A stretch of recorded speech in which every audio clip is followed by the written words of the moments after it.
लोकसभा में सोमवार को सदन की कार्यवाही आधी रात तक चली। सोमवार को रक्षा मंत्री राजनाथ सिंह ने हाथ जोड़कर कहा, लोकतंत्र की परंपराओं को कायम रखना सबकी जिम्मेदारी है। स्वस्थ लोकतंत्र के लिए चर्चा की परंपरा को मत तोड़िए। राजनाथ की अपील ने काम किया और लोकसभा की कार्यवाही दोबारा शुरू हो गई। इससे पहले हंगामे के चलते लोकसभा की कार्यवाही महज 10 मिनट ही चल पाई थी और सदन को शाम 5 बजे तक के लिए स्थगित कर दिया गया था। आज शाम 4 बजे फिर सदन की कार्यवाही शुरू होगी। आज लोकसभा में राहुल गांधी अपनी बात रख सकते हैं। वहीं 10 फरवरी को प्रधानमंत्री मोदी अभिभाषण पर विपक्ष के सवालों का जवाब देंगे। कृषि सुधार कानूनों के विरोध में आंदोलन के बीच सोमवार को पीएम मोदी ने एक बार फिर किसानों से आंदोलन खत्म करने की अपील की। राष्ट्रपति के अभिभाषण पर चर्चा का जवाब देते हुए राज्यसभा में पीएम मोदी ने कहा, आंदोलनकारियों को समझाते हुए हमें आगे बढ़ना होगा। पीएम मोदी ने एमएसपी बरकरार रहने का भी भरोसा दिलाया। इसके साथ ही प्रधानमंत्री मोदी ने कहा, देश में आंदोलनकारियों की नई जमात पैदा हो गई है। परजीवी आंदोलनकारियों से देश को बचने की जरूरत है। भोपाल में आज शिवराज कैबिनेट की बैठक होने वाली है, जिसमें कई अहम मुद्दों पर चर्चा हो सकती है। जंगली हाथियों से हुए ग्रामीणों को नुकसान पर मुआवजा दिलाने के प्रावधान पर चर्चा की जा सकती है। इसको लेकर अहम फैसला भी लिया जा सकता है। सिंगरौली, सीधी, शहडोल और अनूपपुर में जंगली हाथियों ने रहवासी क्षेत्रों में नुकसान पहुंचाया। शिवराज कैबिनेट की बैठक में राजस्व पुस्तक परिपत्र में संशोधन किया जा सकता है। इसके लिए राजस्व विभाग आज की कैबिनेट बैठक में प्रस्ताव रखेगा। मध्य प्रदेश में किसानों के लिए निजी क्षेत्र खोलने की तैयारी में सरकार। प्रदेश में 4,529 केंद्रों पर 1,975 रुपए प्रति क्विंटल के हिसाब से होगी गेहूं की खरीदी। निजी क्षेत्र के लोग मंडियों से लाइसेंस लेकर किसानों से कर सकेंगे खरीदी। सीएम शिवराज सिंह चौहान ने सभी कलेक्टर, कमिश्नर, एसपी और डीआईजी के साथ वीडियो कॉन्फ्रेंसिंग की, जिसमें कानून व्यवस्था, एंटी माफिया अभियान, अधिकारियों के परफॉर्मेंस समेत कई विषयों की समीक्षा हुई। सीएम शिवराज ने अधिकारियों की परफॉर्मेंस को लेकर सख्त लहजे में कहा कि जो परफॉर्म नहीं करेगा उसे पद पर रहने का अधिकार नहीं। सीएम की इस हिदायत के बाद तुरंत एक्शन भी देखने को मिला।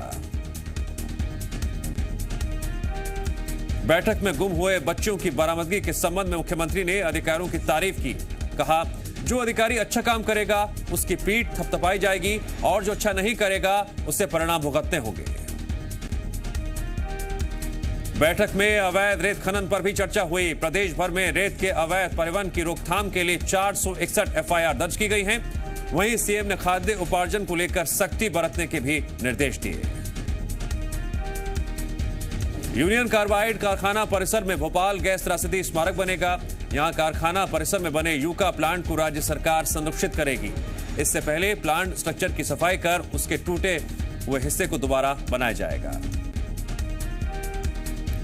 यूनियन कार्बाइड कैंपस के मेमोरियल में स्किल शोकेस गैलरी और औद्योगिक त्रासदी और पर्यावरणीय प्रदूषण पर स्टडी करने हेतु रिसर्च स्टडी विंग बनेगी। अक्टूबर 2021 में मेमोरियल का निर्माण काम शुरू होगा। मध्य प्रदेश में बेरोजगारी के चलते स्ट्रीट वेंडर लोन के लिए ग्रेजुएट, पोस्ट ग्रेजुएट ने किया आवेदन। 10,000 रुपए की लोन राशि के लिए 50,000 से ज्यादा ग्रेजुएट और पोस्ट ग्रेजुएट युवाओं ने आवेदन किया है।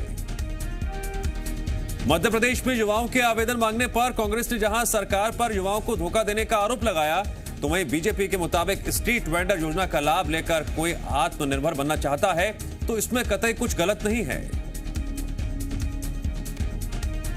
भोपाल में संविदा स्वास्थ्य कर्मियों ने नेहरू मैदान में 3 सूत्रीय मांगों को लेकर किया धरना प्रदर्शन। प्रदेश भर के 19,000 से ज्यादा संविदा स्वास्थ्य कर्मी पहुंचे राजधानी भोपाल। संविदा स्वास्थ्य कर्मियों ने नियमितीकरण, निलंबित स्वास्थ्य कर्मियों की बहाली की मांग को लेकर किया प्रदर्शन। संविदा स्वास्थ्य कर्मी ने मांग नहीं माने जाने पर स्वास्थ्य सेवाएं ठप कर देने की दी चेतावनी। संविदा स्वास्थ्य कर्मियों के आंदोलन पर सियासत भी शुरू हो गई है। कांग्रेस ने आंदोलन को समर्थन देते हुए कहा, कोरोना काल में जान जोखिम में डालकर काम किया, अब सरकार उनकी मांगों को माने। बीजेपी का कहना है, संविदा कर्मचारियों के हित में सरकार हमेशा खड़ी रही है, उनकी मांगों पर विचार किया जा रहा है। कांग्रेस बेवजह राजनीति ना करे। सीएम शिवराज सिंह चौहान ने अपने दौरे पर हितग्राहियों के यहां खाना खाने की परंपरा शुरू की, जिस पर कांग्रेस ने हमला बोलते हुए कहा, बीजेपी समानता के नाम पर सिर्फ नौटंकी करती है। इस पर पलटवार करते हुए बीजेपी ने कहा, सीएम कम से कम गरीबों के यहां भोजन तो करते हैं। कांग्रेस और कमलनाथ को कभी गरीब दलितों की याद नहीं आई।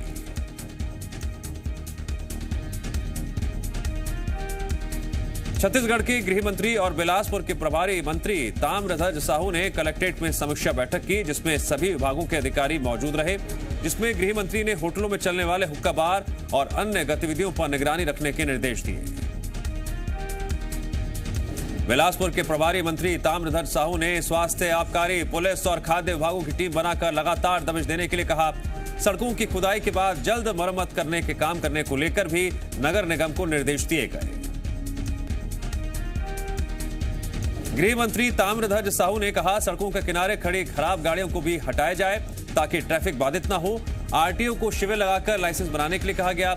गौठानों को मल्टी एक्टिविटी सेंटर बनाने और स्व सहायता समूह के उत्पादों को बाजार तक पहुंचाना सुनिश्चित करने के भी निर्देश दिए गए। छत्तीसगढ़ कांग्रेस सोशल मीडिया पर बीजेपी को टक्कर देने की तैयारी में जुट गई है। राहुल गांधी की अपील के बाद देश भर में कांग्रेस से ज्वाइन सोशल मीडिया अभियान चला रही है। छत्तीसगढ़ में भी राजीव गांधी भवन में इस अभियान की शुरुआत होगी, जिसमें प्रदेश कांग्रेस प्रभारी सचिव चंदन यादव, प्रदेश अध्यक्ष मोहन मरकाम और प्रदेश सोशल मीडिया प्रभारी रुचिरा चतुर्वेदी मौजूद रहेंगी। सीएम भूपेश बघेल अपने 2 दिवसीय दौरे से छत्तीसगढ़ लौट आए हैं। दौरे के दौरान सीएम भूपेश बघेल ने असम के उद्योगपतियों के प्रतिनिधिमंडल से मुलाकात की। उन्होंने छत्तीसगढ़ की विशेषताओं के साथ यहां चाय की खेती और लघु वनोपज आधारित उद्योगों की संभावनाओं के बारे में विस्तार से बताया। सीएम भूपेश बघेल ने चर्चा के दौरान उद्योगपतियों को छत्तीसगढ़ में चाय और बांस उद्योग लगाने के लिए आमंत्रित भी किया, जिसके बाद जल्द ही असम के उद्योगपतियों के डेलीगेशन के रायपुर आने की संभावना है। छत्तीसगढ़ में धान की खरीदी के बाद उसका रखरखाव और उपयोगिता सरकार के लिए बड़ी चुनौती बनी हुई है। सरकार ने इस साल करीब 95 लाख मीट्रिक टन धान की खरीदी की, जिसमें से करीब 60 लाख मीट्रिक टन चावल निकलेगा। सीएम भूपेश बघेल ने इसे लेकर हाल ही में केंद्रीय मंत्री से मुलाकात भी की थी, जिसमें उन्होंने केंद्र से 40 लाख मीट्रिक टन चावल खरीदने की मांग की, लेकिन सीएम के इस प्रस्ताव को अभी तक केंद्र की अनुमति नहीं मिली है। सीएम भूपेश बघेल ने इसे लेकर हाल ही में केंद्रीय मंत्री से मुलाकात की थी, जिसमें उन्होंने केंद्र से 40 लाख मीट्रिक टन चावल खरीदने की मांग की, लेकिन सीएम के इस प्रस्ताव को अभी तक केंद्र की अनुमति नहीं मिली है।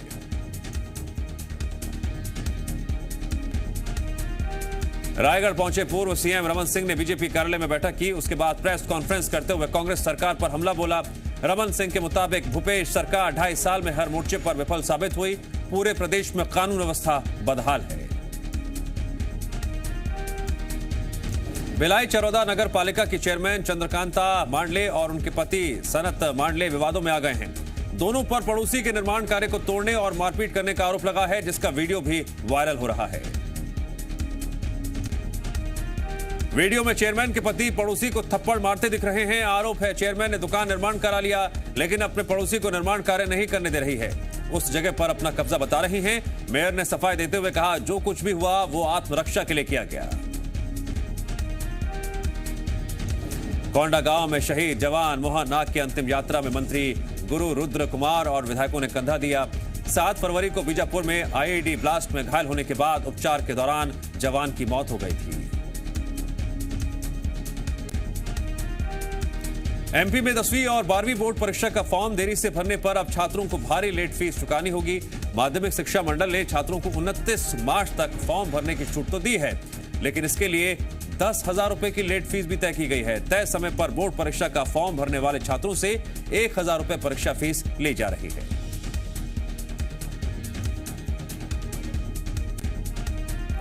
बोर्ड ने जो आदेश जारी किया है उसके मुताबिक 20 फरवरी तक फॉर्म भरने वालों से 2,000, जबकि 10 मार्च तक परीक्षा फॉर्म भरने वालों से 5,000 रुपए लेट फीस ली जाएगी, जबकि 10 मार्च से लेकर 29 मार्च तक फॉर्म जमा करने वालों से 10,000 रुपए लेट फीस ली जाएगी। ग्वालियर में कोरोना वैक्सीनेशन के दौरान स्वास्थ्य विभाग की बड़ी लापरवाही उजागर हो गई। जय आरोग्य अस्पताल में बने 7 सेंटर्स में एक भी शख्स को टीका नहीं लगा। तय लिस्ट में सभी फ्रंटलाइन वर्कर्स का एक ही मोबाइल नंबर दिया गया था। लिस्ट के मुताबिक 940 लोगों को टीका लगना था, लेकिन शाम 4 बजे तक एक भी शख्स टीका लगवाने नहीं पहुंचा था। शहर में वैक्सीनेशन के लिए 13 सेंटर्स बनाए गए थे।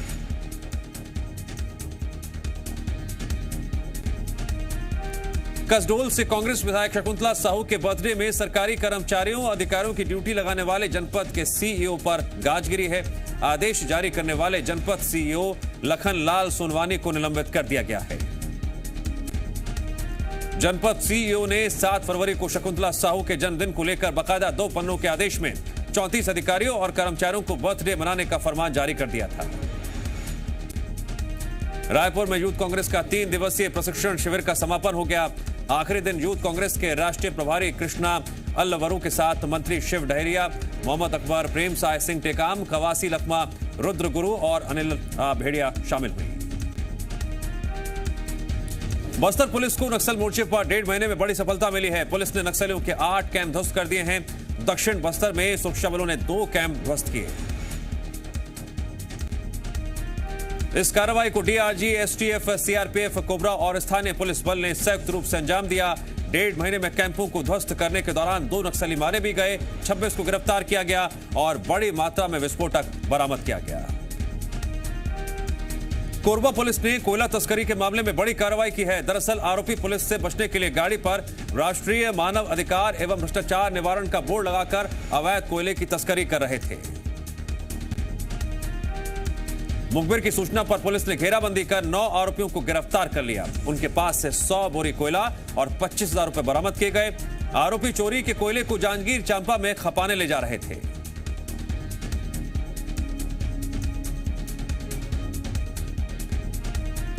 उज्जैन में पुलिस ने धोखाधड़ी के 2 अलग अलग मामलों में 3 आरोपियों को गिरफ्तार किया है। पहला मामला शहर के नागझीरी इलाके का है, जहां 5 जुलाई 2019 को बैंक ऑफ इंडिया के एक मैनेजर ने वाहन खरीदने के नाम पर 2,70,000 की ऑनलाइन धोखाधड़ी की शिकायत दर्ज कराई थी।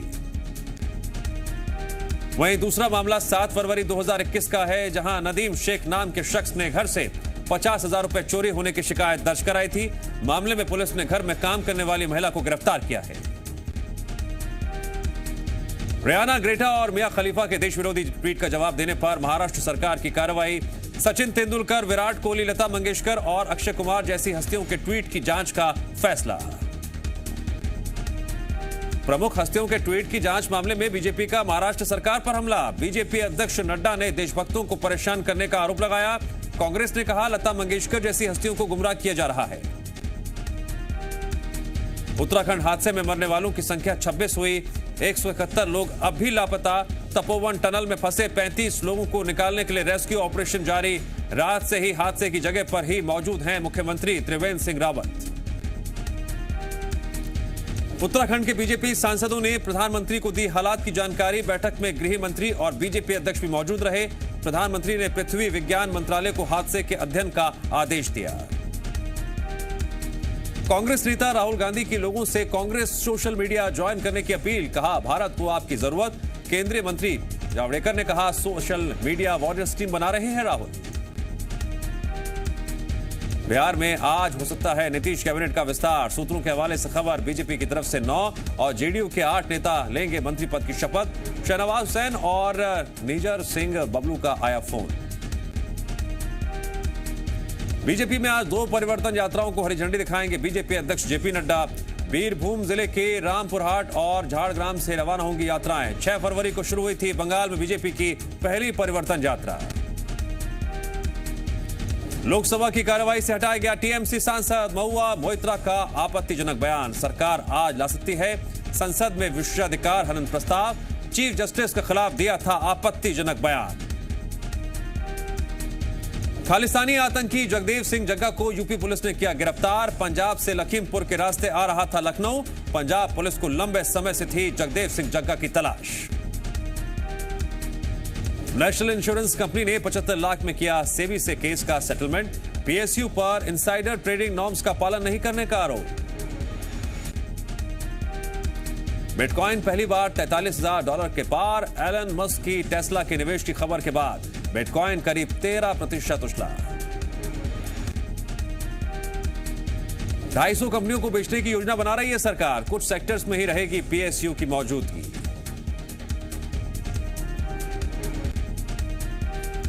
सोना चांदी खरीदने का शानदार मौका। 6 महीनों में 9,300 रुपए सस्ता हुआ सोना, चांदी 9,400 रुपए तक सस्ता। कच्चे तेल की बढ़ती कीमत से और महंगे हो सकते हैं पेट्रोल और डीजल, सब्जी सहित दाल की कीमतें होंगी प्रभावित। बीते साल दुनिया भर में टॉप 30 मोबाइल गेम्स ने 67,000 करोड़ रुपए कमाए। पबजी कमाई में टॉप पर रहा। मध्य प्रदेश में बड़े पैमाने पर निवेशकों से ठगी, ज्यादा फायदा देने का वादा। सेबी ने 40 लाख का लगाया जुर्माना। अमेजॉन के सीईओ जेफ बेजोस ने कहा 21वीं सदी भारत की, हर सेक्टर में उतरकर ऑनलाइन ई कॉमर्स में बड़ी हिस्सेदारी लेना चाहती है अमेजॉन। अगले 5 साल में भारत बनेगा दुनिया का सबसे बड़ा ऑटोमोबाइल मैन्युफैक्चरिंग हब। केंद्रीय मंत्री नितिन गडकरी बोले, हम पूरी दुनिया से स्क्रैप लेकर रिसाइकिल करेंगे। बजट में ड्यूटी घटने से सस्ते स्टील के आयात को मिलेगा बढ़ावा। भारतीय कंपनियों के लिए बढ़ेगी प्रतिस्पर्धा। 20 लाख करोड़ रुपए के आत्मनिर्भर पैकेज के बाद नई कंपनियों के खुलने की रफ्तार बढ़ी। 2019 की तुलना में 2020 में 11% ज्यादा रजिस्ट्रेशन हुए। 700 करोड़ रुपए का वन टाइम स्पेशल बोनस देगी HCL। 1,59,000 कर्मचारियों को होगा फायदा। पाकिस्तान ने सीरीज 2-0 से जीती। 26 साल में पहली बार साउथ अफ्रीका को लगातार 2 टेस्ट में हराया। हसन अली बने मैन ऑफ द मैच। चीन ने नेपाल पर वैक्सीन लेने के लिए दबाव डाला। चीनी एम्बेसी के डॉक्यूमेंट्स लीक। जर्मनी में भारी बर्फबारी से जनजीवन अस्त व्यस्त। कई इलाकों में ट्रेन समेत वाहनों की आवाजाही पूरी तरह से हुई प्रभावित। बेल्जियम की राजधानी ब्रसेल्स में बर्फबारी। लोग स्नोफॉल का जमकर उठा रहे हैं लुत्फ। साल का पहला grand slam tennis tournament Australian open शुरू। मेन सिंगल्स में वर्ल्ड नंबर 1 नोवाक जोकोविच दूसरे राउंड में पहुंचे। रणबीर कपूर चैरिटी के लिए अपने वार्डरोब आइटम डोनेट करेंगे। आलिया ने सोशल मीडिया पर शेयर की खबर। फिल्म धाकड़ का न्यू लुक शेयर कर कंगना रनौत ने खुद को बताया मौत की देवी भैरवी। इन दिनों फिल्म धाकड़ की शूटिंग कर रही हैं कंगना। स्वरा भास्कर ने कंगना रनौत पर हमला करते हुए कहा वह नफरत को नॉर्मलाइज कर ऑनलाइन जहर फैला रही हैं। केंद्रीय शिक्षा मंत्री पोखरियाल की बेटी आरुषि कर रही हैं वॉर फिल्म से डेब्यू। इससे पहले म्यूजिक वीडियो में दिखेंगी।